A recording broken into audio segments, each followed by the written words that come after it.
สถานีวิทยุกระจายเสียงแห่งประเทศไทยและเครือข่ายทั่วประเทศเสนอข่าวต้นชั่วโมงรู้เร็วรู้จริงเกาะติดทุกสถานการณ์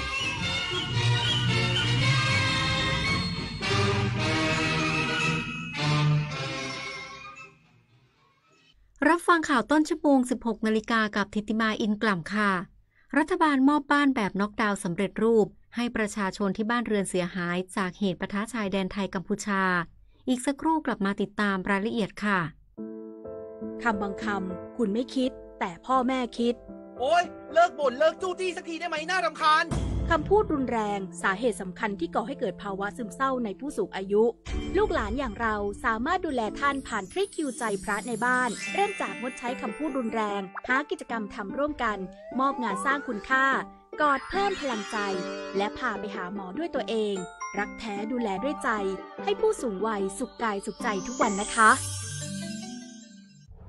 เวทีสำคัญที่ผู้บริหารระดับสูงขององค์กรสื่อชั้นนำจากนานาประเทศในภูมิภาคเอเชียแปซิฟิกที่เป็นสมาชิก AIBD จะประชุมใหญ่สมัยสามัญประจำปีครั้งที่ 23 ภายใต้แนวคิด Media for People Peace and Prosperity เพื่อร่วมกันแลกเปลี่ยนมุมมองในการขับเคลื่อนนโยบายและการรับมือกับความท้าทายของสื่อระหว่างวันที่ 19-21 สิงหาคมนี้ที่จังหวัดภูเก็ตไม่มีฟันกินอะไรก็ไม่อร่อยกระแสพระราชดำรัสพระบาทสมเด็จพระบรมชนกาธิเบศรมหาภูมิพลอดุลยเดชมหาราชบรมนาถบพิตรก่อให้เกิดโครงการรากฟันเทียมพระราชทานจากน้ำพระราชฤทัยที่ทรงห่วงใยราษฎรผู้สูญเสียฟันแต่ขาดโอกาสในการรักษาให้กลับมามีสุขภาพช่องปากที่ดีมีรอยยิ้มที่สดใสกินข้าวได้อร่อยรากฟันเทียมความสุขพระราชทานคือถ้าเราไปบริจาคเลือดมันจะดูเท่และถือเป็นการทำบุญด้วยไหมถือเป็นบุญใหญ่เลยล่ะคิดดูนะคนเราสละได้แม้แต่เลือดของตัวเองเพื่อนำไปช่วยชีวิตผู้ป่วยแบบนี้จะรอช้าทำไมรีบไปบริจาคกันเร็วช้าก่อนคือร่างกายต้องพร้อมนอนหลับให้เพียงพอก่อนไหมล่ะได้เลยงั้นเจอกันที่ศูนย์บริการโลหิตแห่งชาติสภากาชาดไทยนะบริจาคโลหิตมั่นใจปลอดภัยรัฐบาลมอบบ้านเพื่อคนไทยแบบน็อกดาวน์สำเร็จรูปให้ประชาชนที่บ้านเรือนเสียหายจากเหตุปะทะชายแดนไทยกัมพูชาอำเภอน้ำยืนจังหวัดอุบลราชธานีพันตำรวจเอกทวีสอดส่องรัฐมนตรีว่าการกระทรวงยุติธรรมพร้อมด้วยนางสาวธีรรัตน์สำเร็จวานิชรัฐมนตรีช่วยว่าการกระทรวงมหาดไทยและคณะลงพื้นที่อำเภอน้ำยืนจังหวัดอุบลราชธานีเพื่อติดตามและให้ความช่วยเหลือประชาชนที่ได้รับผลกระทบจากสถานการณ์ชายแดนไทยกัมพูชาซึ่งส่งผลให้บ้านเรือนประชาชนได้รับความเสียหายกว่า80หลังคาเรือนมีทั้งเสียหายเล็กน้อยปานกลางและเสียหายทั้งหลังพันตำรวจเอกทวีสอดส่องได้มอบหมายให้กรมราชทัณฑ์นำผู้ต้องขังชั้นดีจากเรือนจำกลางอุบลราชธานีออกช่วยเหลือซ่อมแซมและรื้อถอนบ้านเรือนที่ได้รับความเสียหายเพื่อบรรเทาความเดือดร้อนของประชาชนและส่งเสริมให้ผู้ต้องขังได้มีโอกาสทำประโยชน์เพื่อสังคมด้านนางสาวธีรรัตน์สำเร็จวานิชได้ติดตามความคืบหน้าการก่อสร้างบ้านน็อกดาวน์ให้แก่ประชาชนที่บ้านเรือนได้รับความเสียหายทั้งหลังโดยในระยะแรกได้มีการดำเนินการก่อสร้างบ้านเพื่อคนไทยแบบน็อกดาวน์สำเร็จรูปจำนวน11หลังให้กับประชาชนที่บ้านพักได้รับความเสียหายทั้งหลังจากเหตุปะทะจำนวน5ครอบครัวโดยรัฐบาลได้มอบให้กระทรวงมหาดไทยและกระทรวงยุติธรรมร่วมมือกันเร่งรัดดำเนินงานซ่อมแซมบ้านพักที่ชำรุดเสียหายหรือก่อสร้างบ้านน็อกดาวน์แบบสำเร็จรูปให้กับประชาชนที่บ้านเรือนเสียหายทั้งหลังเพื่อฟื้นฟูความเป็นอยู่ของประชาชนให้กลับคืนสู่ภาวะปกติโดยเร็วที่สุดและเร่งช่วยเหลือผู้ได้รับผลกระทบจากสถานการณ์ชายแดนไทยกัมพูชาทั้งหมดกรกฎภูมิสวทบลราชธานีรายงานนักท่องเที่ยวทั้งชาวไทยและต่างชาติร่วมเดินทางกับขบวนรถจักรไอน้ำต้อนรับวันแม่แห่งชาติเส้นทางกรุงเทพมหานครฉะเชิงเทรานายอันนบวงวิจารณ์รองวิศวกรใหญ่ฝ่ายการช่างกลด้านลากเลื่อนการรถไฟแห่งประเทศไทยเป็นประธานในพิธีปล่อยขบวนรถจักรไอน้ำนำเที่ยวในเส้นทางกรุงเทพมหานครชุมทางฉะเชิงเทรากรุงเทพมหานครเนื่องในโอกาสวันเฉลิมพระชนมพรรษาสมเด็จพระนางเจ้าสิริกิติ์พระบรมราชินีนาถพระบรมราชชนนีพันปีหลวงและวันแม่แห่งชาติ12สิงหาคม2568ณสถานีกรุงเทพหัวลำโพงถือเป็นการเปิดโอกาสให้ประชาชนได้ร่วมแสดงความจงรักภักดีและสำนึกในพระมหากรุณาธิคุณพ ร้อมสัมผัสประสบการณ์การเดินทางย้อนยุคสุดคลาสสิกที่มีเสน่ห์โดยได้รับความสนใจจากนักท่องเที่ยวทั้งชาวไทยและชาวต่างชาติเป็นอย่างมากตั๋วโดยสารถูกจองเต็มทุกที่นั่งโดยเฉพาะกลุ่มครอบครัวที่ถือโอกาสพิเศษในวันแม่พาคุณแม่และสมาชิกในครอบครัวร่วมเดินทางทั้งนี้การรถไฟแห่งประเทศไทยกำหนดจัดเดินรถจักรไอน้ำพิเศษนำเที่ยวปีละ7 ครั้งเฉพาะในโอกาสพิเศษต่างๆโดยขบวนถัดไป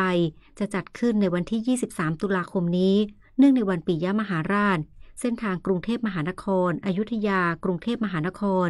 ผู้สนใจสามารถติดตามข่าวสารและรายละเอียดกิจกรรมได้ที่ Facebook Fanpage ทีม PR การรถไฟแห่งประเทศไทยหรือโทร 1690 ตลอด 24 ชั่วโมงขณะที่บรรยากาศวันแม่ในจังหวัดแพร่ประชาชนหลายครอบครัวเดินทางไปสักการะพระธาตุช่อแฮเพื่อความเป็นสิริมงคลและพักผ่อนตามร้านอาหารบรรยากาศเป็นไปอย่างอบอุ่นบรรยากาศการเดินทางท่องเที่ยวและพักผ่อนในวันแม่แห่งชาติพื้นที่จังหวัดแพร่เป็นไปอย่างคึกคักและอบอุ่นโดยมีแม่ลูกหลายครอบครัวเดินทางมาสักการะพระธาตุช่อแฮตำบลช่อแฮอำเภอเมืองแพร่ซึ่งเป็นปูชนียสถานสำคัญคู่บ้านคู่เมืองเพื่อความเป็นสิริมงคลและต้องการทำบุญขอพรให้คุณแม่มีสุขภาพแข็งแรงและมีความสุขส่งผลทำให้ปริมาณยานพาหนะในเส้นทางที่จะไปยังวัดพระธาตุช่อแฮและพื้นที่ใกล้เคียงมีค่อนข้างมากขณะที่อีกหลายครอบครัวได้พาคุณแม่ออกมารับประทานอาหารร่วมกันทำให้บรรยากาศร้านอาหารและร้านกาแฟหลายร้านที่ตั้งกระจายอยู่ในตัวเมืองแพร่มีจำนวนผู้คนไปใช้บริการค่อนข้างมากแต่เป็นไปอย่างอบอุ่นเนื่องจากหลายคนต้องการใช้เวลากับครอบครัวโดยเฉพาะกับคุณแม่ในวันพิเศษนี้ส่งผลให้เกิดการใช้จ่ายภายในจังหวัดมากขึ้นตามไปด้วยธนชัยสุวรรณการสวทแพร่รายงานจบข่าวทิติมาอินกล่ำอ่านรับฟังข่าวครั้งต่อไปเวลา 17:00 น.ค่ะติดตามข่าวที่นำเสนอไปแล้วได้ที่ www.thainews.prd.go.th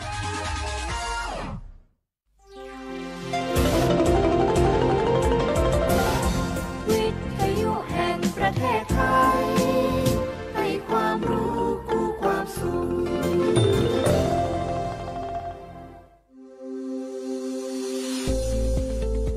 หลากหลายข้อมูลข่าวสารจากรัฐจัดเต็มข่าวเด่นในพื้นที่เมืองเหนือเวลาดี 4 โมงแรงในรายการอู้ข่าวเจ้าเหนือทางสถานีวิทยุแห่งประเทศไทยภาคเหนือตอนบน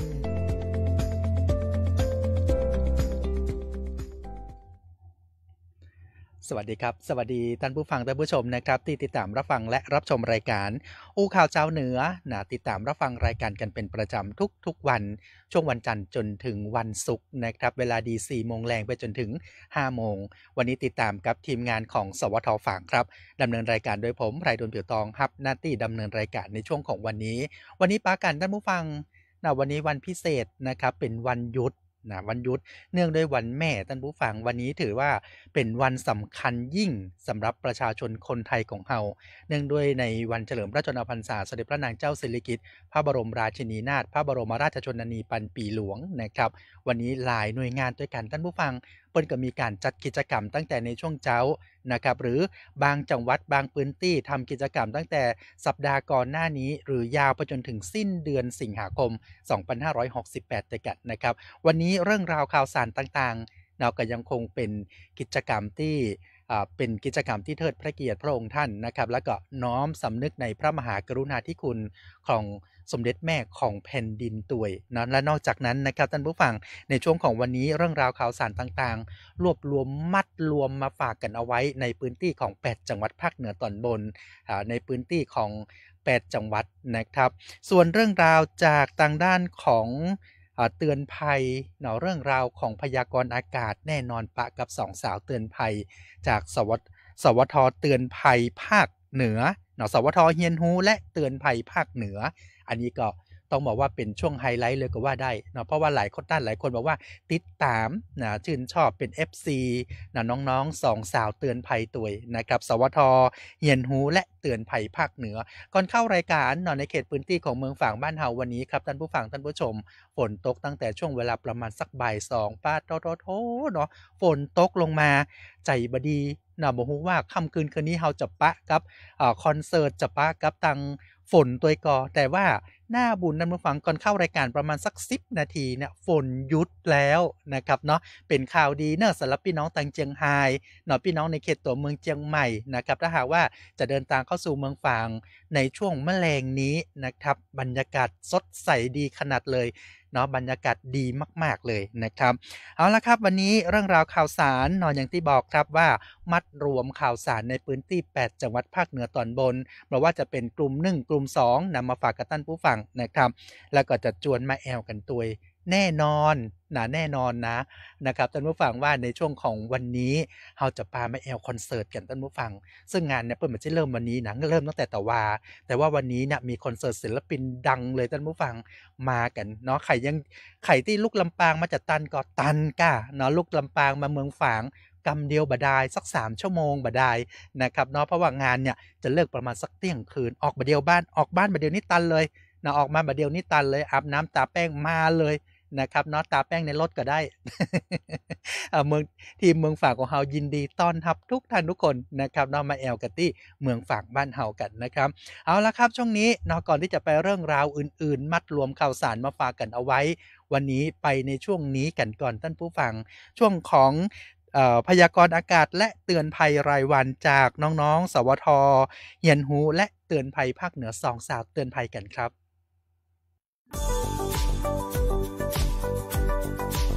อู้ข่าวเจ้าเหนือช่วงพยากรณ์อากาศและเตือนภัยรายวันโดยสวท.เพื่อการเฮียนฮูและเตือนภัยภาคเหนือ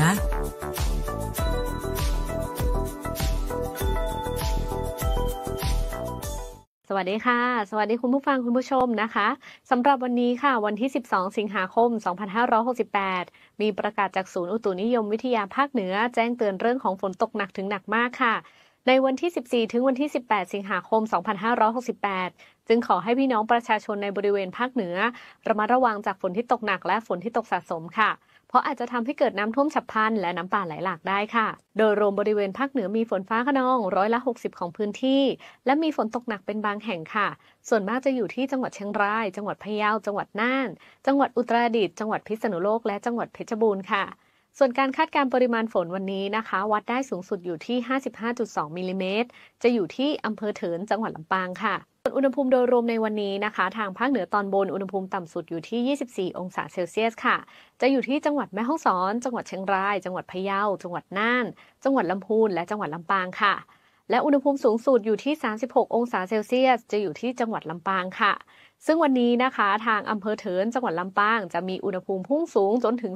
37.6 องศาเซลเซียสเลยค่ะไปทางภาคเหนือตอนล่างกันบ้างนะคะอุณหภูมิต่ำสุดวันนี้อยู่ที่25องศาเซลเซียสจะอยู่ที่จังหวัดพิจิตรจังหวัดกำแพงเพชรจังหวัดพิษณุโลกและจังหวัดเพชรบูรณ์ค่ะอุณหภูมิสูงสุดวันนี้นะคะอยู่ที่36องศาเซลเซียสจะอยู่ที่จังหวัดอุตรดิตถ์ค่ะวันนี้ยังคงเป็นอีก1วันหยุดนะคะที่การจราจรบนท้องถนนยังคงคึกคักค่ะเพราะฉะนั้นขอให้คุณผู้ฟังทุกท่านนะคะวางแผนการเดินทางและขับขี่กันอย่างปลอดภัยด้วยนะคะและอย่าลืมติดตามพยากรณ์อากาศและประกาศจากกรมอุตุนิยมวิทยาอย่างใกล้ชิดรวมถึงหน่วยงานราชการที่เกี่ยวข้องค่ะเพื่อเตรียมความพร้อมในการรับมือกับสาธารณภัยต่างๆที่อาจจะเกิดขึ้นได้ซึ่งสามารถติดตามพยากรณ์อากาศได้จากทางเว็บไซต์กรมอุตุนิยมวิทยาหรือสายด่วนกรมอุตุ1182ได้ตลอด24ชั่วโมงค่ะมาต่อกันที่เตือนภัยรายวันค่ะวันนี้มาเตือนให้ขับขี่ปลอดภัยใส่ใจทุกการเดินทางถึงเร็วไม่สำคัญเข้าถึงพร้อมกันทางครอบครัวหลายๆคนคงจะพาคุณแม่หรือครอบครัวไปท่องเที่ยวกันควรมีการตรวจเช็ครถให้พร้อมก่อนออกเดินทางโดยการตรวจเช็คห้องเครื่องแบตเตอรี่หม้อน้ำน้ำมันเครื่องไฟส่องสว่างระบบเบรกและอย่าลืมตรวจดูระดับน้ำมันเบรกนอกจากนี้ควรเช็คยางรถไม่บวมไม่แตกและเติมยางลมให้พร้อมค่ะและควรมีอุปกรณ์ป้องกันตนเองและคนรอบข้างด้วยนะคะเช่นการสวมใส่หมวกกันน็อกคาดเข็มขัดนิรภัยใช้คาร์ซีทหรือเบาะนั่งเสริมหากมีเด็กโดยสารไปด้วยจะช่วยลดความเสี่ยงและระดับความรุนแรงของการบาดเจ็บหากเกิดอุบัติเหตุได้ค่ะและควรใช้ความเร็วตามกฎหมายกำหนดเว้นระยะห่างไม่ขับแช่ขวาไม่แซงปาดหน้าในระยะกระชั้นชิดสำหรับการถือโทรศัพท์ในขณะขับรถเราจะไม่ทันสังเกตเหตุการณ์ด้านหน้าอาจจะต้องเบรกกระทัน ทันหันซึ่งการละสายตาเพียงชั่วครู่ก็เพียงพอที่จะทำให้เกิดอุบัติเหตุได้ค่ะและควรเคารพกฎจราจรมีสติไม่ประมาทให้อภัยกับเรื่องเล็กน้อยและสิ่งสำคัญคือการเมาไม่ขับเนื่องจากเสี่ยงเกิดอุบัติเหตุถึงชีวิตได้และนี่ก็เป็นการเตือนภัยรายวันของวันนี้ค่ะสวัสดีค่ะ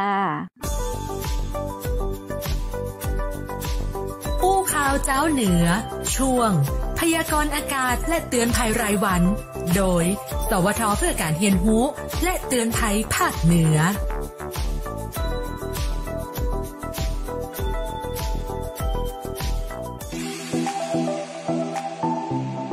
อู้ข่าวเจ้าเหนือช่วงคดสวายกระจายข่าวครับมาถึงในช่วงนี้นะครับคดถวายกระจายข่าวท่านผู้ฟังท่านผู้ชมติดตามรับฟังและรับชมรายการกันอยู่ในช่วงเวลานี้นะครับแถม1ช่องทางนอกจากวิทยุกระจายเสียงในสังกัดของ10สถานีนะครับในพื้นที่8จังหวัดภาคเหนือตอนบนแล้วก็ยังสามารถที่จะติดตามรับชมและรับฟังกันผ่านทางเพจของสวทฝางและเพจของสถานีวิทยุกระจายเสียงในสังกัดของสำนักงานประชาสัมพันธ์ที่3เชียงใหม่กันด้วยนะครับขอบคุณคุณต้นน้ำน้องต้นน้ำปรมินทร์นิรโสอันนี้ปูนท่านผู้ฟังน้องบ่าวจากตะกั่วป่านะครับบอกว่าติดตามรับฟังรายการกันอยู่ส่งหูบหัวใจมาแก่นจัดใหญ่เนาะขอบพระคุณจัดนักตัวนะครับและนอกจากนั้นน้องอาราแตนะครับน้องกันนภัทรก็กันนภัทรที่ติดตามกันอยู่นะครับขอบพระคุณทุกท่านที่ติดตามกันอยู่เนอะแล้วก็หลายท่านหลายคนถ้าบัตรขึ้นชื่อหรือว่าบัตรโชว์ขึ้นมาเนี่ยก็ต้องขอสุมาอภัยกันตัวนะครับในช่วงเวลานี้กับทีมงานของสวทฝางนะครับเนาะเอาละครับวันนี้ช่วงของคดถวายกระจายข่าวหรือคดสวายกระจายข่าวท่านผู้ฟังท่านผู้ชม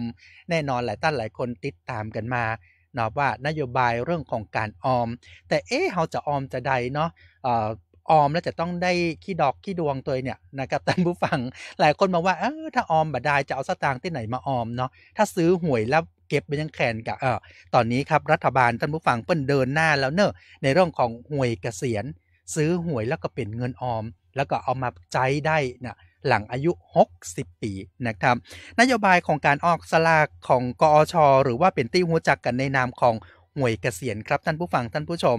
เป็นความมุ่งหวังของรัฐบาลเนาะที่จะส่งเสริมให้กับพี่น้องประชาชนเกิดการออมนะครับไว้ใช้ในอนาคตโดยเฉพาะในกลุ่มของผู้มีรายได้น้อยโดยการนำพฤติกรรมของการชอบเสี่ยงโชคเนาะของพี่น้องคนไทยมาเป็นการสร้างแรงจูงใจนะครับ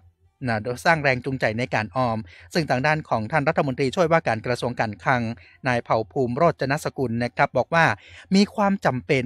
ที่ประเทศไทยของเราเนี่ยจะต้องมีการสร้างเสาของการออมเพื่อเป็นรากฐานสำคัญในการสนับสนุนการออมแก่พี่น้องประชาชนซึ่งได้แก่การออมของประชาชนนั้น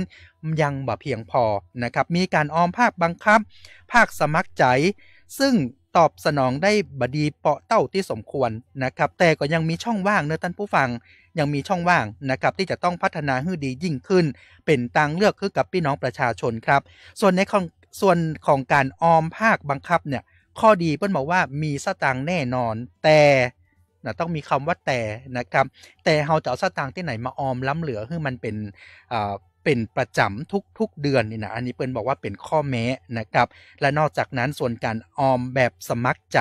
อันนี้ก็มีข้อดีเหมือนกันนะแต่บ่จำเป็นที่จะต้องออมทุกเดือนนะครับแต่เกิดข้อเสียว่าในที่สุดแล้วเฮาออมกันเนี่ยนะครับ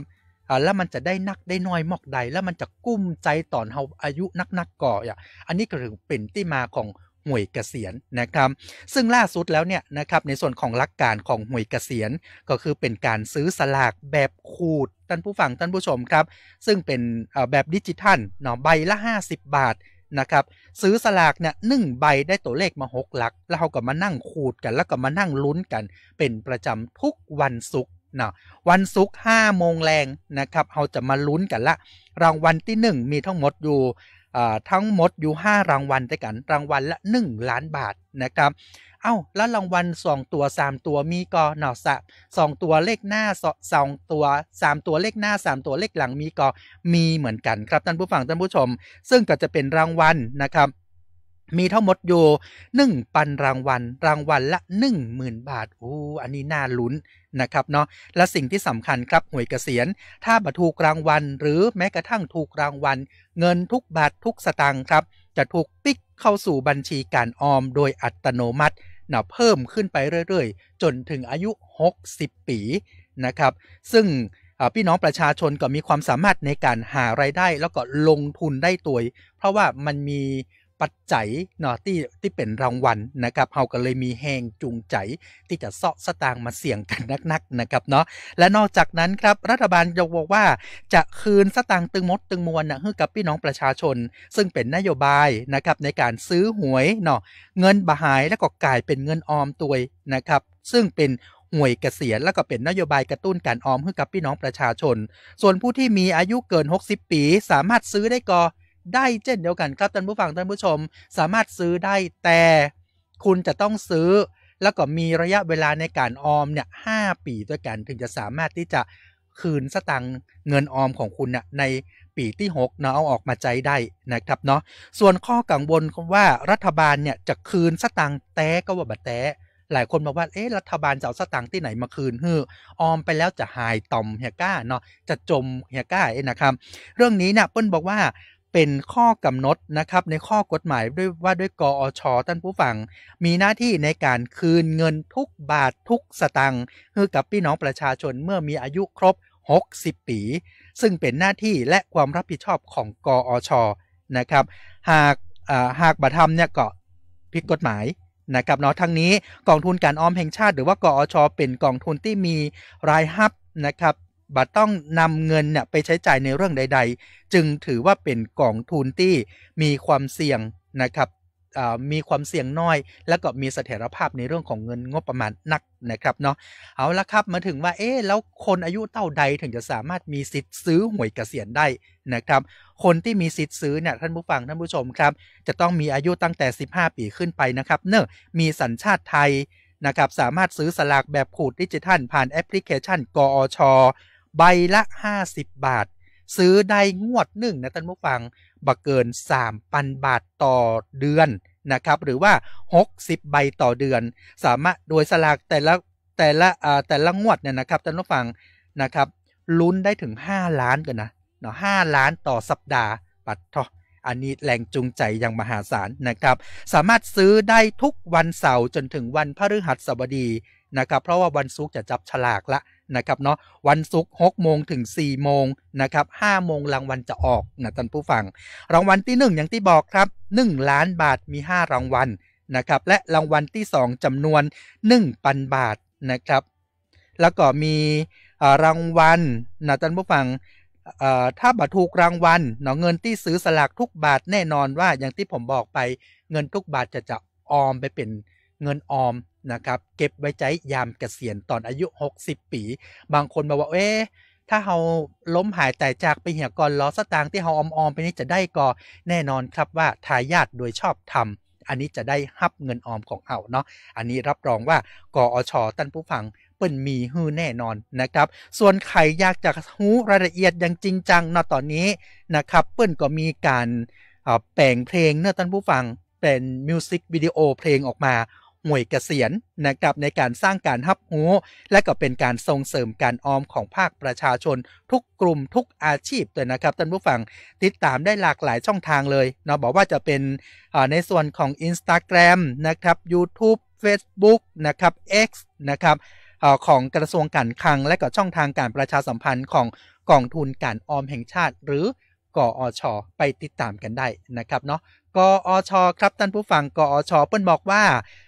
ซุกได้ลุ้นแล้วก็ซุกได้ออมตัวนะครับขอทุกคนนั้นเป็นปีแห่งความหวังของแต่ละท่านแต่ละคนเริ่มที่ไตรมาสที่4ของปีนี้อย่างแน่นอนนะครับเนาะเอาฟังกันไปเนอะท่านผู้ฟังฟังไปซื้อกันนะครับเข้าไปจองกันนักๆกันแล้วกันเนอะนะครับเพื่อเป็นการสร้างแรงจูงใจในการออมตัวแล้วก็เป็นการเพิ่มมูลค่าให้กับหมู่เฮาทุกคนนะครับในเรื่องของการฮักการออมแต่การออมนี่เป็นเรื่องที่ดีท่านผู้ฟังใครจะเลือกออมแบบไหนก็ตามจะซื้อสลากเก็บไว้ก็ดีนะครับหรือจะเอามาลุ้นกันแบบหวยเกษียณนี่ก็ยิ่งดี เนาะเพราะฉะนั้น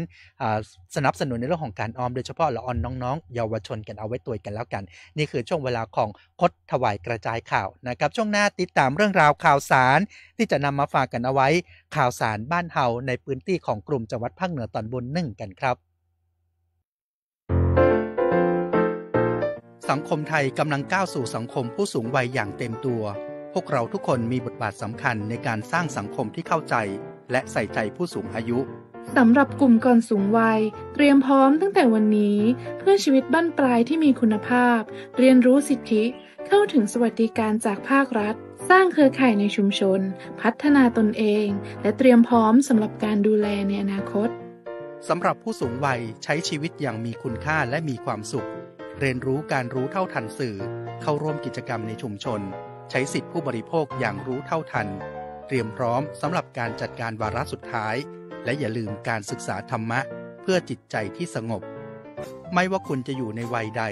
การดูแลและอยู่ร่วมกับผู้สูงอายุด้วยความเคารพเข้าใจและไม่ใช้ความรุนแรงเป็นสิ่งที่สำคัญยิ่งร่วมกันสร้างสังคมที่อบอุ่นเอื้อเฟื้อและให้เกียรติผู้สูงวัยทุกคนสนับสนุนสังคมผู้สูงวัยที่เข้มแข็งและยั่งยืนเพื่ออนาคตที่ดีของพวกเราทุกคนด้วยความห่วงใยจากสำนักงานประชาสัมพันธ์ที่3เชียงใหม่กรมประชาสัมพันธ์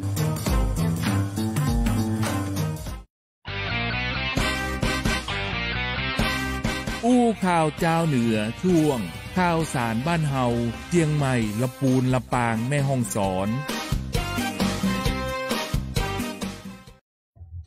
ครับผมท่านผู้ฟังท่านผู้ชมครับมาถึงในช่วงเวลานี้อู้ข่าวเนาะข่าวสารบ้านเฮานะครับผมกับเชียงใหม่ลำพูนลำปางแล้วก็แม่ฮ่องสอนเนาะอู้จากกันในช่วงของวันนี้เริ่มต้นกันที่จังหวัดเชียงใหม่ของเฮาครับท่านผู้ฟังเตรียมพบกับเทศกาลชมสวนฤดูฝน2568เสน่ห์ของสายฝนเสน่ห์ของปทุมมาท่านผู้ฟังที่อุทยานหลวงราชพฤกษ์จังหวัดเชียงใหม่นะครับได้เชิญชวนร่วมเปิดเทศกาลสวนฤดูฝนประจำปี2568ภายใต้แนวความคิดครับเสน่ห์สายฝนมนปทุมมาตั้งแต่วันที่15สิงหาคมถึง15กันยายน2568โดยมีดอกปทุมมากว่า22สายพันธุ์และก็พันไม้ฤดูฝนที่กำลังเบ่งบานนะครับทั่วอุทยานหลวงราชพฤกษ์ให้กับทุกคนนั้นมาสัมผัสมนต์เสน่ห์แห่งฤดูฝนโดยมีกิจกรรมไฮไลท์ที่น่าสนใจนะครับบอกว่าจะเป็นเส้นทางของปทุมมาการเตียวแอลนะครับการเตียวแอลสวนท่ามกลางสีสันของดอกไม้พร้อมกิจกรรมตามล่าหาCR นะครับเกี่ยวRC ลุ้นของรางวัลสุดพิเศษกิจกรรมเวิร์กช็อปนะครับศิลป์ปทุมมาที่จะทำให้เฮานั้นได้สร้างสรรค์งานศิลปะจากพันไม้ฤดูฝนนะครับเพราะว่าจะเป็นร้อยรักปทุมมาเลซินพันไม้นะครับนิทรรศการความรู้บานแล้วบานเล่านะครับถ่ายทอดเรื่องราวและความสำคัญของดอกปทุมมาและก็พืชพันธุ์ฤดูฝนพร้อมกับจุดถ่ายภาพและก็มุมที่สวยงามของสวนตุยนะครับนอกจากนี้ที่อุทยานหลวงราชพฤกษ์ครับก็ยังได้มีการรวบรวมดอกพญาสายพันธุ์ที่มีความงามที่หลากหลายสีนะครับเพื่อเราได้พอได้กอยกันอย่างจุใจดอนหญ้าท่านผู้ฟังเพิ่นว่าดอกดอนหญ้านะครับเป็นไม้พุ่มประดับที่เปี่ยมเสน่ห์มีทั้งใบที่สวยและก็ดอกที่งามนะครับเหมาะกับการปลูกและแต่งสวนให้สดชื่นในฤดูฝนโดยดอกไม้สายพันธุ์นี้ก็จะได้รับพระราชทานนามว่าควีนสิริกิติ์นะครับเพื่อเป็นเกียรติแก่สมเด็จพระนางเจ้าสิริกิติ์พระบรมราชินีนาถพระบรมราชชนนีพันปีหลวงและก็กลายเป็นพันไม้ที่มีชื่อเสียงไปทั่วโลกดอนหญ้าควีนสิริกิติ์นะครับสีชมพูอ่อนละมุนคลิปแดงดูสง่างามดังราชินีซอนย่าลูนนะครับแล้วก็ชมพูอมส้มสีสดใสสะดุดตานะครับดอนหญ้าออโรราสีขาวบริสุทธิ์ให้ความรู้สึกแบบอ่อนโยนสบายตาและก็ดอนหญ้าแดงนะครับอันนี้เป็นสีที่มันออกจะจัดจ้านจวนให้หลงไหลนะครับในพลังของธรรมชาติสอบถามเพิ่มเติมได้ที่หมายเลขโทรศัพท์ครับ053-114-110-2ท่านผู้ฟังอันนี้บอกว่าไปถ่ายรูปไข่ที่เป็นสายแช่นี่นะไปรับรองนะครับขนเสื้อผ้าไปนี่รับรองบรรยากาศบัดซ้ำกันแน่นอนนะครับสำหรับใครที่เป็นสายถ่ายภาพ นะครับเนาะไปพอไปไกลกันได้ที่อุทยานหลวงราชพฤกษ์ตั้งแต่วันที่15สิงหาคมถึง15กันยายนครับท่านผู้ฟังท่านผู้ชมขึ้นเหนือมาที่เมืองฝางกันพ่องครับนะครับขึ้นเหนือมาที่เมืองฝางที่เรือนจำกลางอำเภอฝางของเฮาครับเปิดให้เยี่ยมญาติใกล้ชิดเนาะเป็นของขวัญในเทศกาลวันแม่แห่งชาตินะครับ12สิงหาคม2568นางโสภาสุทธิพิบาลครับผู้บัญชาการเรือนจำอำเภอฝางได้จัดกิจกรรมเยี่ยมญาติใกล้ชิดนะครับโครงการครอบครัวสัมพันธ์เพื่อเป็นของขวัญในเทศกาลวันแม่12สิงหาคม2568นะครับแล้วก็เปิดโอกาสให้กับญาตินั้นได้เข้ามาเยี่ยมผู้ต้องขังภายในเรือนจำเป็นการสร้างบรรยากาศภายในเรือนจำที่เอื้อต่อความสุขและก่อการเป็นการปรับเปลี่ยนพฤติกรรมนะครับโดยการสร้างแรงบันดาลใจลดระดับความวิตกกังวลและก็เป็นการสร้างความสัมพันธ์อันดีระหว่างญาติและผู้ต้องขังแก้ไขปัญหาครอบครัวครับให้กับผู้ต้องขังได้อย่างทั่วถึงเท่าเทียมตลอดจนเป็นการสร้างขวัญกำลังใจให้ผู้ต้องขังนั้นมีแรงจูงใจในการปรับเปลี่ยนทัศนคติและก็พฤติกรรมให้เป็นไปในทิศทางที่ดีเป็นประโยชน์ต่อการควบคุมและพัฒนาพฤตินิสัยโดยถือเป็นการส่งเสริมสถาบันครอบครัวอันเป็นสถาบันแรกที่สามารถปรับเปลี่ยนพฤติกรรมและก็เป็นส่วนหนึ่งในการพัฒนาพฤตินิสัยให้กับผู้ต้องขังสามารถกลับตัวกลับใจเป็นคนดีนะครับและเป็นการสร้างขวัญกำลังใจนะที่ดีให้แก่ผู้อยู่ในเรือนจำและพี่น้องประชาชนนะครับโดยเฉพาะญาติตามนโยบายของกระทรวงยุติธรรมและก็กรมราชทัณฑ์กันตัวครับท่านผู้ฟังนะครับอันนี้จะเป็นการคืนคนดีสู่สังคมเมื่อสังคมให้โอกาสแล้วคนที่ออกมาแล้วก็จะต้องเป็นคนดีเหมือนกับที่สังคมเปิ้นไว้วางอกไว้วางใจนะครับฝากกันเอาไว้ตัวเนื่องในเรื่องนี้จากเมืองฝางครับไปต่อกันที่เมืองละปูนท่านผู้ฟังที่จังหวัดละปูนครับเปิ้นก็มีการจัดกิจกรรมเนื่องในวันเฉลิมพระชนมพรรษาสมเด็จพระนางเจ้าสิริกิติ์พระบรมราชินีนาถพระบรมราชชนนีพันปีหลวงนะครับในวันที่12สิงหาคม2568ในช่วงเช้าวันนี้นะครับที่วัดพระธาตุธริพูนชัยวรมหาวิหารอำเภอเมืองจังหวัดละปูนนายนิวัฒน์อิ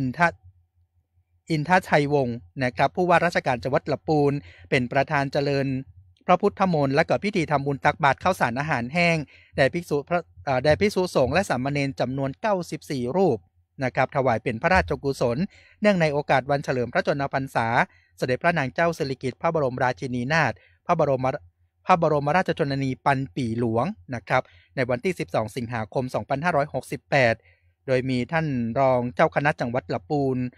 นะครับพระศรีธรรมโสพลเป็นท่านผู้ช่วยเจ้าอาวาสวัดพระธาตุธริพูนชัยวรมหาวิหารเป็นประธานฝ่ายสงฆ์และก็มีหัวหน้าส่วนราชการข้าราชการทหารตำรวจจิตอาสานะครับพี่น้องประชาชนชาวจังหวัดละปูนเข้าร่วมในพิธีนะครับเพื่อแสดงออกถึงความจงรักภักดีและก็สำนึกในพระมหากรุณาธิคุณนะครับจากนั้นในช่วงขวายมาสักน้อยครับท่านผู้ฟังช่วงเวลาประมาณสัก 8 โมงป่ายนะครับที่หอประชุมจังหวัดละปูนศาลาการจังหวัดละปูนครับนายวิวัฒน์อินทชัยวงศ์นะครับผู้ว่าราชการจังหวัดละปูนเป็นประธานในพิธีลงนามถวายพระพรชัยมงคลเนื่องในโอกาสวันเฉลิมพระชนมพรรษาสมเด็จพระนางเจ้าสิริกิติ์พระบรมราชินีนาถพระบรมราชชนนีพันปีหลวงนะครับโดยมีข้าราชการเจ้าหน้าที่นะครับแล้วก็มีพี่น้องประชาชนทุกหมู่เหล่าของจังหวัดละปูนเข้าร่วมกิจกรรมนะครับส่วนจังหวัดละปูนครับในช่วงของยังจะมีการเปิดจุดรับบริจาคโลหิตนะครับที่ชั้น2นะครับห้างแจ่มฟ้าช้อปปิ้งมอลล์ละปูนนะครับตั้งแต่ช่วงเวลา 9 โมงเกิงไปจนถึงบ่าย 3 โมงนะครับซึ่งเป็นโครงการน้อมจิตบริจาคโลหิตถวายสดุดี93พรรษาสมเด็จ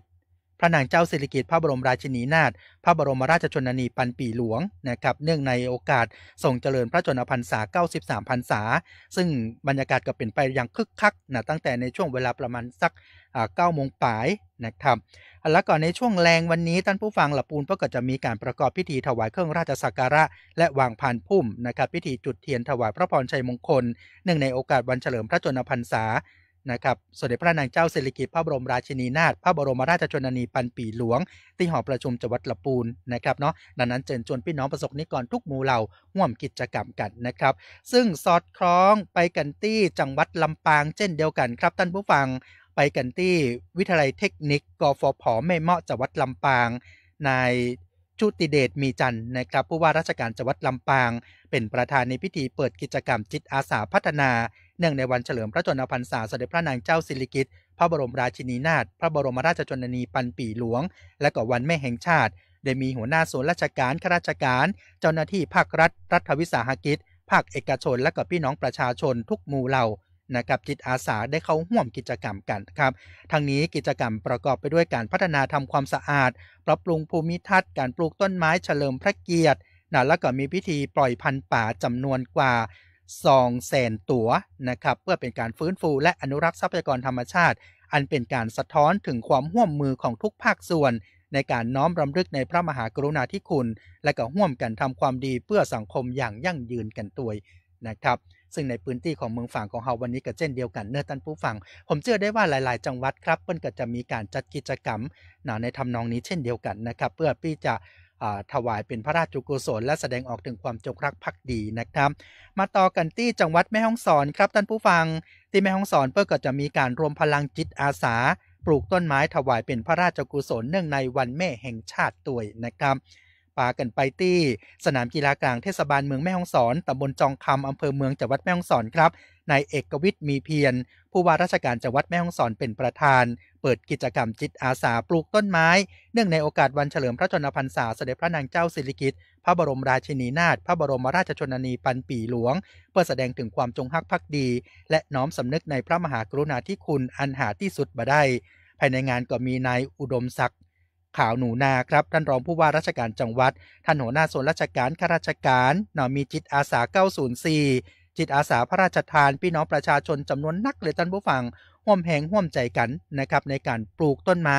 เพิ่มพื้นที่สีเขียวนะครับตามแนวพระราชดำริด้านการอนุรักษ์ทรัพยากรป่าไม้เพื่อคงความอุดมสมบูรณ์สืบไป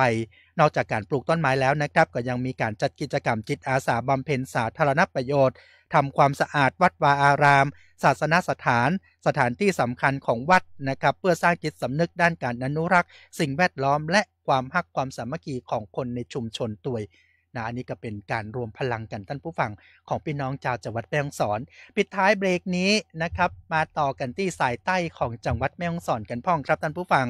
ไปกันที่อำเภอแม่เสรียงกันนะครับพี่น้องแม่เสรียงครับท่านผู้ฟังร่วมพิธีเจริญพระพุทธมนต์ทำบุญตักบาตรและก็ปลูกป่าเฉลิมพระเกียรติเนื่องในวันเฉลิมพระชนมพรรษาสมเด็จพระนางเจ้าสิริกิติ์นะครับในวันที่12สิงหาคม2568กันนะครับที่ห้องประชุมอำเภอแม่เสรียงจังหวัดแม่ฮ่องสอนครับนายวรศักดิ์พานทองในอำเภอแม่เสรียงพร้อมด้วยนางพิทยาพานทองนายกกิ่งกาชาดอำเภอแม่เสรียงพร้อมด้วยศาลอัยการทหารตำรวจข้าราชการพลเรือนครูนะครับบุคลากรทางการศึกษาองค์กรปกครองส่วนท้องถิ่นพ่อหลวงพ่อกำนันพี่น้องประชาชนในพื้นที่ของอำเภอแม่เสรียงร่วมพิธีเจริญพระพุทธมนต์และก็ทำบุญตักบาตรพระสงฆ์จำนวน10รูปถวายเป็นพระราชกุศลและเฉลิมพระเกียรติสมเด็จพระนางเจ้าสิริกิติ์พระบรมราชินีนาถพระบรมราชชนนีพันปีหลวงเนื่องในวันเฉลิมพระชนมพรรษา12สิงหาคม2568แสดงออกถึงความจงรักภักดีนะครับและก็สำนึกในพระมหากรุณาธิคุณอันหาที่สุดบ่ได้นอกจากนั้นนะครับพี่น้องประชาชนจิตอาสาอำเภอแม่เสรียงจังหวัดแม่ฮ่องสอนได้ร่วมจัดกิจกรรมจิตอาสาปลูกป่าเฉลิมพระเกียรติเนื่องในวันเฉลิมพระชนมพรรษาสมเด็จพระนางเจ้าสิริกิติ์พระบรมราชินีนาถพระบรมราชชนนีพันปีหลวงที่จุดสกัดห้วยหลวงอุทยานแห่งชาติแม่เสรียงนะครับตำบลบ้านกาดอำเภอแม่เสรียงจังหวัดแม่ฮ่องสอนโดยได้ร่วมกันปลูกป่านะครับซึ่งแสดงออกถึงความจงรักภักดีต่อสถาบันพระมหากษัตริย์น้อมนำแนวพระราชดำรัสที่ทรงตรัสไว้ว่าพระเจ้าอยู่หัวสร้างอ่างเก็บน้ำฉันจะสร้างป่ามาเป็นแนวทางในการจัดกิจกรรมที่มุ่งเน้นการอนุรักษ์ฟื้นฟูปรับปรุงและพัฒนาป่าไม้การรักษาพื้นที่ป่าเสมือนเป็นปอดฟอกอากาศให้กับพี่น้องประชาชนตัวนะครับอันนี้ก็เป็นกิจกรรมหนึ่งที่นำมาฝากเหมือนกับในพื้นที่ของแม่อายวันนี้ก็เช่นเดียวกันครับท่านอำเภอแม่อายท่านสริญญาคำพาแก้ววันนี้ปาหัวหน้าส่วนราชการพี่น้องประชาชนปากันไปปลูกป่าครับท่านผู้ฟังปุ้นเลยตะวันออกสุดเลยของตำบลบ้านหลวงนะครับติดกับจังหวัดเชียงรายวันนี้เปิ้นปากันไปปลูกป่าคนแน่นคนนักขนาดเลยนะครับปลูกป่า นะในส่วนของโซนเหนือของเชียงใหม่ส่วนโซนใต้นะครับในพื้นที่อำเภอชัยปราการท่านในอำเภอชัยปราการครับวันนี้นำหัวหน้าส่วนราชการต่างๆไปสร้างฝายนะครับที่ห้วยบงตัวนะอันนี้ก็ถือว่าเป็นแห่งหนึ่งกิจกรรมในการสร้างป่านะครับสร้างน้ำให้กับพี่น้องคนในพื้นที่ทั้งฝั่งแม่อายและก็ชัยปราการกันนะครับช่วงนี้เบรกกันก่อนสักกำนึงครับท่านผู้ฟังท่านผู้ชมเดี๋ยวช่วงหน้ามาติดตามเรื่องราวข่าวสารแห่ง4จังหวัดในพื้นที่ของกลุ่มจังหวัดภาคเหนือตอนบน2กันพ่องครับมัดรวมข่าวสารจากภาครัฐเจาะลึกประเด็นฮ้อนจาก8จังหวัดภาคเหนือตอนบนกับทีมนักจัดรายการ11สถานีในรายการอู้ข่าวเจ้าเหนือป้ากับช่วงพยากรณ์อากาศและเตือนภัยรายวันพดสวายกระจายข่าวสารบ้านเฮาและปลาแอวเมืองเหนือเวลาดี 4-5 โมงแรงผู้วันจันทร์ถึงวันศุกร์รับฟังต่างวิทยุแห่งประเทศไทย8จังหวัดภาคเหนือตอนบน11สถานีวิทยุสวทเชียงใหม่เชียงรายพะเยาแพร่น่านลำปางลำพูนแม่ฮ่องสอนแม่เสรียงฝางและสวทเพื่อการเรียนรู้และเตือนภัยภาคเหนือพร้อมรับชมทาง Facebook แฟนเพจของกู้สถานีสดพร้อมกันทั้งออนแอร์และออนไลน์อู้ข่าวเจ้าเหนืออู้จากประสาคนเมืองเหนือเจ้า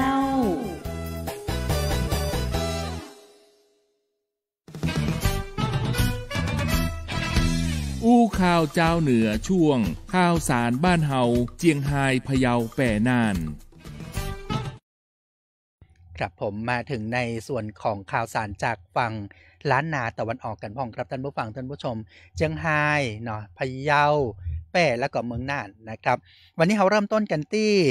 จังหวัดเชียงรายครับท่านผู้ฟังท่านผู้ชมยังอยู่กันที่เรื่องราวของการจัดกิจกรรมเนื่องในวันเฉลิมพระชนมพรรษาสมเด็จพระนางเจ้าสิริกิติ์พระบรมราชินีนาถพระบรมราชชนนีพันปีหลวง12สิงหาคม2568นะครับที่ศูนย์ประชุมแสดงสินค้านานาชาติเชียงราย GMS ตำบลหิมกกอำเภอเมืองจังหวัดเชียงรายท่านผู้ว่าราชการจังหวัดเชียงรายครับนายเชรินทร์ทองสุขเนาะพร้อมกับนายกเหล่ากาชาดประธานแม่บ้านมหาดไทยจังหวัดเชียงรายและก็พี่น้องส่วนราชการข้าราชการทหารตำรวจนะครับรวมไปถึงพี่น้องประชาชนร่วมกันประกอบพิธีเนื่องในวันเฉลิมพระชนมพรรษาสมเด็จพระนางเจ้าสิริกิติ์พระบรมราชินีนาถพระบรมราชชนนีพันปีหลวง12สิงหาคม2568นะครับภายในเพิ่งก็จะมีพิธีซึ่งท่านผู้ว่าราชการจังหวัดเชียงรายเนี่ยได้มอบเกียรติบัตรแม่ดีเด่นของจังหวัดเชียงรายประจำปี2568จำนวน12รายนอกจากนี้ครับจังหวัดเชียงรายก็ยังมี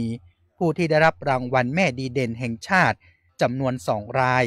นะครับจากนั้นท่านผู้ว่าราชการจังหวัดเชียงรายนำข้าราชการเจ้าหน้าที่และก็พี่น้องประชาชนร่วมกันทำบุญตักบาตรเพื่อถวายเป็นพระราชกุศลแด่สมเด็จพระนางเจ้าสิริกิติ์พระบรมราชินีนาถพระบรมราชชนนีพันปีหลวง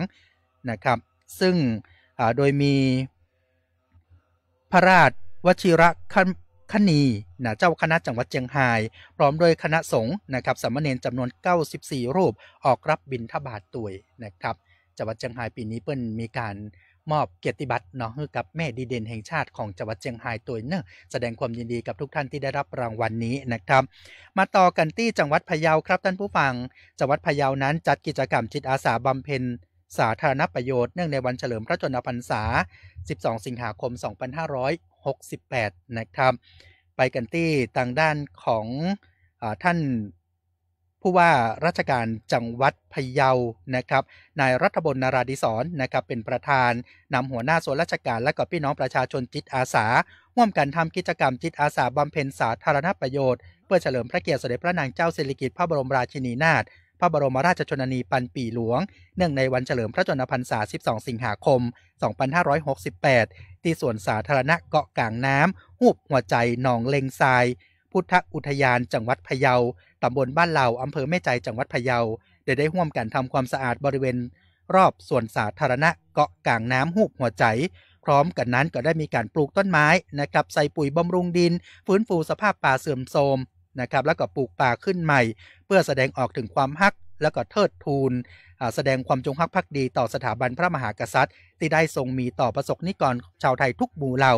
สำหรับวันที่12สิงหาคมของทุกปีครับท่านผู้ฟังท่านผู้ชมถือว่าเป็นวันแม่แห่งชาตินะครับเป็นวันที่มีความหมายแล้วก็มีความสำคัญอย่างยิ่งต่อประชาชนชาวไทยทุกคน เพื่อที่จะได้แสดงออกถึงความจงรักภักดีและก็เป็นการสำนึกในพระมหากรุณาธิคุณอันหาที่สุดบ่ได้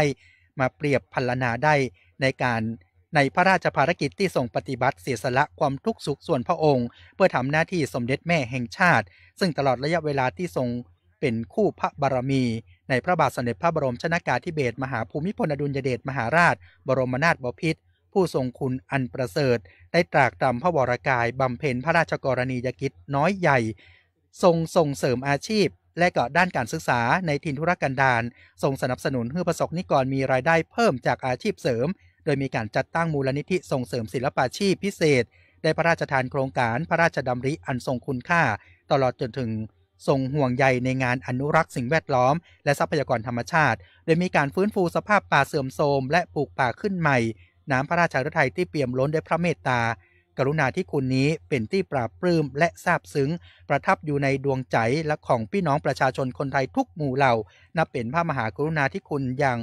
ล้นเกล้าล้นกระหม่อมอย่างหาที่สุดบ่ได้นะครับอันนี้จะเป็นกิจกรรมในพื้นที่ของจังหวัดพะเยาจากจังหวัดพะเยาครับไปต่อกันที่พี่น้องเมืองแป้กันพ้องท่านผู้ฟังท่านผู้ว่าราชการจังหวัดเมืองแป้ครับนำประสบนิกรชาวแป้นั้นประกอบพิธีทำบุญตักบาตรถวายพระราชกุศลเนื่องในวันเฉลิมพระชนมพรรษา12สิงหาคม2568กันครับที่พระอุโบสถวัดพระบาทมิ่งเมืองวรวิหารตำบลในเวียงอำเภอเมืองจังหวัดแป้นะครับนายสมชัยเลิศประเสริฐขออภัยครับนายสมชัยเลิศประสิทธิพัฒน์นะครับท่านผู้ว่าราชการจังหวัดแป้เป็นประธานนะครับพร้อมด้วยท่านนายกเหล่ากาชาติจังหวัดแป้นำคณะข้าราชการพี่น้องประชาชนทุกหมู่เหล่าประกอบพิธีทำบุญตักบาตรถวายพระราชกุศลและก็พิธีเจริญพระพุทธมนต์สมโภชพระพุทธรูปสำคัญประจำจังหวัดแป้เฉลิมพระเกียรติสมเด็จพระนางเจ้าสิริกิติ์พระบรมราชินีนาถพระบรมราชชนนีปันปีหลวงเนื่องในวันเฉลิมพระชนมพรรษา12สิงหาคม2568โดยท่านผู้ว่าราชการจังหวัดแป้ครับประกอบพิธีจุดธูปเทียนบูชาพระรัตนตรัยเจ้าหน้าที่ปฏิบัติพิธีสงฆ์อาราธนาศีลพระสงฆ์ฮือศีลประธานพิธีถวายดอกไม้ธูปเทียนแผ่หน้าพระบรมฉายาลักษณ์สมเด็จพระนางเจ้าสิริกิติ์พระบรมราชินีนาถพระบรมราชชนนีปันปีหลวงนะครับจากนั้นก็ได้กล่าวคำราชสดุดีถวายพระพรชัยมงคลเฉลิมพระเกียรตินะครับจากนั้นก็ได้มีการทำบุญตักบาตรพระสงฆ์จำนวน50รูปนะท่านผู้ฟังสำหรับพิธีถวายเครื่องราชสักการะระหว่างพานพุ่มนะครับและก็พิธีจุดเทียนถวายพระพรชัยมงคลที่ศูนย์ประชุมและแสดงศิลปะวัฒนธรรมนะครับล้านนาตะวันออกและกลุ่มประเทศ GMS ที่ตำบลตุ้งห้องอำเภอเมืองแป้นะครับจะเริ่มในช่วงเวลาประมาณ6 โมงเป็นต้นไปนะดังนั้นก็ขอเรียนเชิญพี่น้องในเขตพื้นที่ของจังหวัดแป้นะครับได้ร่วมกิจกรรมกันไปกันที่ศูนย์ประชุมและแสดงศิลปะวัฒนธรรมล้านนาตะวันออกและกลุ่มประเทศ GMS ตำบลตุ้งห้องนะครับท่านผู้ฟังนะอันนี้ก็เป็นกิจกรรมในช่วงแรงวันนี้นะครับแสดงออกถึงความจงรักภักดีกันตัวนะครับเนาะปิดท้ายช่วงนี้นะครับเราจะปิดท้ายกันที่จังหวัดน่านครับท่านผู้ฟังท่านผู้ชมจังหวัดน่านก็มีการประกอบกิจกรรมอาสาพัฒนานะครับเนื่องในวันเฉลิมพระชนมพรรษาวันแม่แห่งชาติ12สิงหาคม2568กันครับไปกันที่วัดเมืองใต้นะครับครกคอนคกขอนตำบลเมืองจังอำเภอภูเพียงจังหวัดน่านนายชัยนรงค์วงใหญ่ครับท่านผู้ว่าราชการจังหวัดน่านเป็นประธานในพิธีเปิดกิจกรรมจิตอาสาพัฒนาเนื่องในวันเฉลิมพระชนมพรรษาสมเด็จพระนางเจ้าสิริกิติ์พระบรมราชินีนาถพระบรมราชชนนีปันปีหลวงและก็เป็นวันแม่แห่งชาตินะครับ12สิงหาคม2568โดยมีท่านหัวหน้าส่วนราชการนะครับพี่น้องประชาชนมีข้าราชการทหารตำรวจนะครับได้เข้าร่วมกิจกรรมกันโดยภายในงานครับกิจกรรมจิตอาสาในครั้งนี้เป็นการสะท้อนเนื้อหาถึงความร่วมมือของทุกภาคส่วนนะครับในการน้อมรำลึกในพระมหากรุณาธิคุณและก็ร่วมกันทำความดีเพื่อสังคมโดยได้ร่วมกันพัฒนาทำความสะอาดปรับปรุงภูมิทัศน์ปรับบริเวณถนนนะครับตลาดอากาศสดเมืองจังวัดเมืองใต้บริเวณลานอเนกประสงค์การปลูกต้นไม้เฉลิมพระเกียรตินะครับโดยสถานีตำรวจภูธรภูเพียงได้มอบพันไม้พระราชทานโครงการตำรวจพันธุ์ดีและก็พิธีปล่อยพันธุ์ป่าเพื่อเป็นการฟื้นฟูอนุรักษ์ทรัพยากรธรรมชาติและสิ่งแวดล้อมกันโดยท่านผู้ฟังซึ่งในเขตพื้นที่ของจังหวัดน่านท่านผู้ฟังซึ่งท่านผู้ว่าเปิ้นก็ ลงมือร่วมกับส่วนราชการพี่น้องประชาชนซึ่งต้องบอกว่าปีนี้จังหวัดน่านนั้นได้ประสบปัญหานะครับในส่วนของพายุน้องวิภาชื่อน้องวิภาเนี่ยชื่อน่าฮักนะแต่ว่าฤทธิ์เดชของเปิ้ลนั้นบ่น่าฮักเต้าเหมือนชื่อเปิ้ลเนาะเพราะว่าพี่น้องคนเมืองน่านได้รับผลกระทบค่อนข้างหนักเลยท่านผู้ฟังท่านผู้ชมครับตอนนี้เนี่ยเมืองน่านจากเมืองที่เคยสะอาดผมเคยไปแอลเมื่อประมาณสัก10 ปีที่ผ่านมาเนี่ยนะครับเนาะเมืองน่านเป็นเมืองที่น่าอยู่เนาะเมืองสะอาดท่านผู้ฟังเตียวไปทางใดนี่นะผู้คนก็ยิ้มแย้มแจ่มใสสะอาดสะอ้านนะครับแต่บัดเดียวเนี่ยท่านผู้ฟังกำลังอยู่ในช่วงเวลาของการฟื้นเมืองนะครับเป็นการฟื้นเมืองการทำความสะอาดเมืองเนาะซึ่งพี่น้องคนเมืองฝางแม่ชัยปราการเฮาเคยผ่านปีแบบนี้เมื่อปีที่ผ่านมาในปี2567นะครับส่งกำลังใจให้กับพี่น้องคนเมืองน่านทุกคนกันตัวที่กำลังประสบปัญหากันนะครับช่วยกันในการพัฒนาเมืองน่านเนาะให้ปิกมาสวยงามดังเดิมแล้วก็พร้อมที่จะต้อนรับนักท่องเที่ยวแอวเมืองน่านกันแถมนะครับขอให้ช่วงหน้าฝนนี้ผ่านพ้นไปได้ด้วยดีนะครับเป็นกำลังใจให้กับพี่น้องคนเมืองน่านของเฮากันตัวนะครับเนาะเอาละครับนี่คือในช่วงเวลาของข่าวสารจากในพื้นที่ของ8จังหวัดภาคเหนือตอนบนครับท่านผู้ฟังบอกว่าจะเป็นข่าวสารจากเชียงใหม่แม่ฮ่องสอนลำพูนลำปางเชียงรายพะเยาแพร่น่านนะครับนำมาลำปางนำมาฝากให้กับทุกท่านทุกคนได้ติดตามรับฟังและรับชมกันอยู่นะครับต้องบอกว่ามัดรวมมาฝากกันเอาไว้รวมข่าวเด็ดๆรวมข่าวดังๆกันเอาไว้นะครับในช่วงเวลานี้เอาละครับช่วงหน้าจะปามาแอลกันพ่องเนาะกับเรื่องราวดีๆที่เกิดขึ้นในพื้นที่ของเมืองฝางบ้านเฮากันครับอู้ข่าวเจ้าเหนือช่วงปาแอลเมืองเหนือ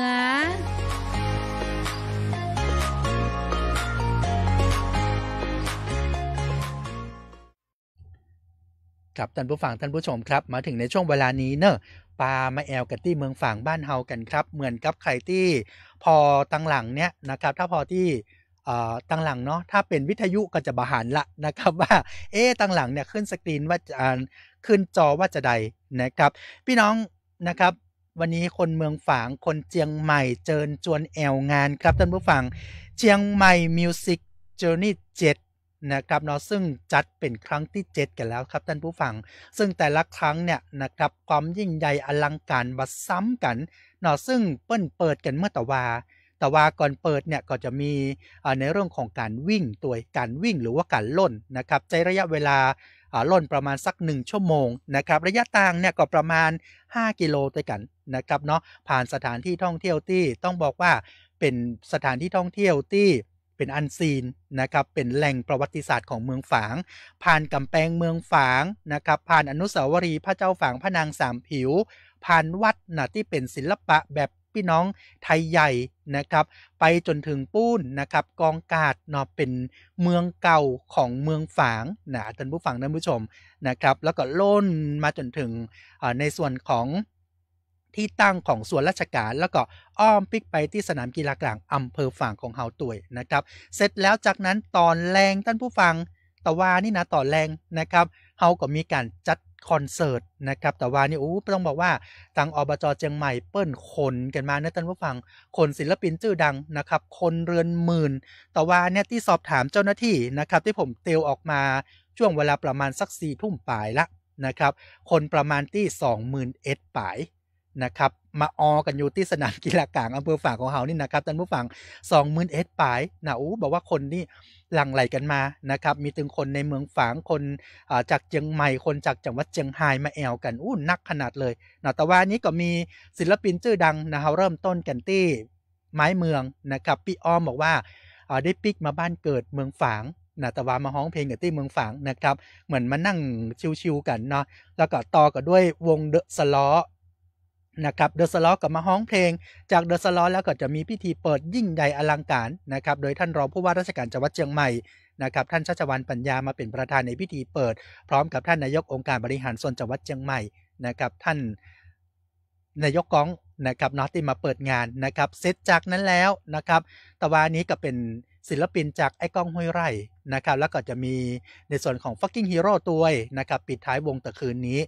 ขยายไปจนถึง5 ทุ่มปลายนะครับส่วนวันนี้ครับท่านผู้ฟังท่านผู้ชมมายังตันกอนะครับวันนี้เ กิจกรรมของเฮาเนี่ยจะเริ่มตั้งแต่ช่วงเวลา 6 โมงนะท่านผู้ฟังกิจกรรมเริ่มตั้งแต่ 6 โมงนะครับจากวง The Pearl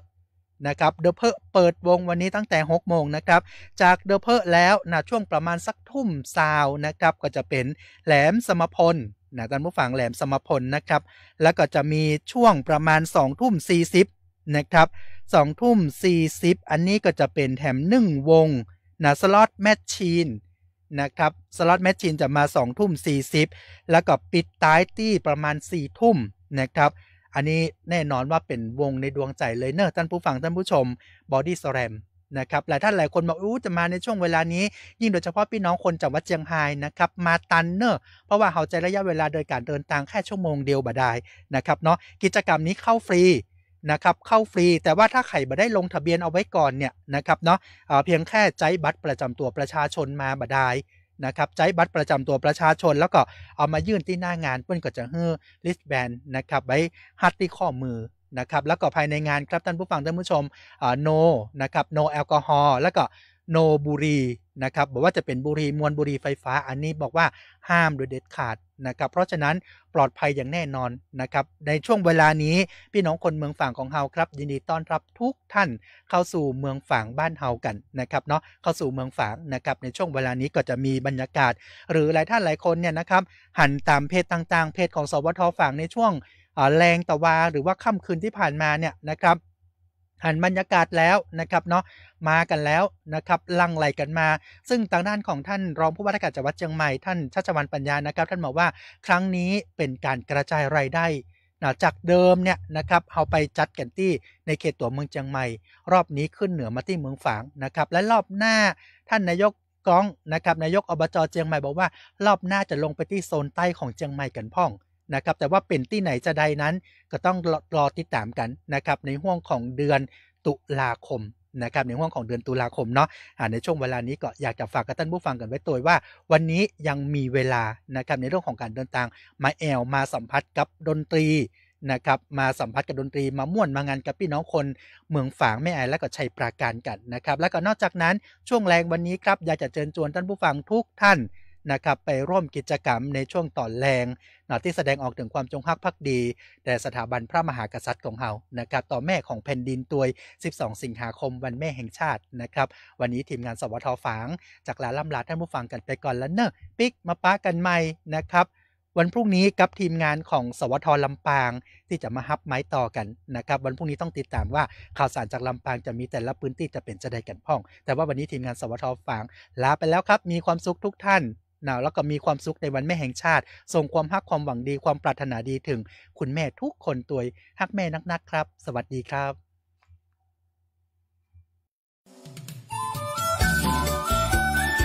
ติดตามรับฟังรายการอู้ข่าวเจ้าเหนือได้ทุกวันจันทร์ถึงวันศุกร์เวลาดี 4 โมงแรงทางสวทลำปาง FM 97 เมกะเฮิรตซ์สวทลำพูน FM 95 เมกะเฮิรตซ์สวทพะเยา FM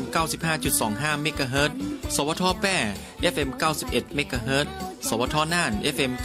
94.75 เมกะเฮิรตซ์สวทเชียงใหม่ FM 98 เมกะเฮิรตซ์และ AM 639 กิโลเฮิรตซ์สวทฝาง FM 89.25 เมกะเฮิรตซ์สวทเจียงไฮ้ FM 95.75 เมกะเฮิรตซ์สวทแม่ฮ่องสอน FM 104 เมกะเฮิรตซ์สวทแม่เสเรียง FM 90.5 เมกะเฮิรตซ์และสวทเพื่อการเรียนรู้และเตือนภัยภาคเหนือ AM 549 กิโลเฮิรตซ์และเพจ Facebook ของแต่ละสถานีเนอร์ครับไปกันที่เมืองลำปางไปกันที่เมืองลำปางเครื่องปั้นลือน้ำถ้วยชามกาไก่นั่งรถมาไปแอวบ้านชมเมืองฝึกจางลือเรื่องบ้านเมืองศรัทธาพากันไหว้สาพระธาตุลำปางหลวงกำจุนหนุนดวงรุ่งเรืองหน้าที่ของฝากมากมีแวะที่ต้องเปลี่ยนเจอท่านแวะเวียนถนนคนเดินกองตา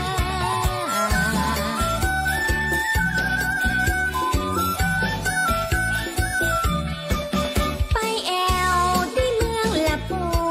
นไปแอวที่เมืองละปูนเมืองแห่งนักบุญครูบาศรีวิชัยและไปสาว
ติดตามรับฟังรายการอู้ข่าวเจ้าเหนือได้ทุกวันจันทร์ถึงวันศุกร์เวลาดี 4 โมงแรงทางสวท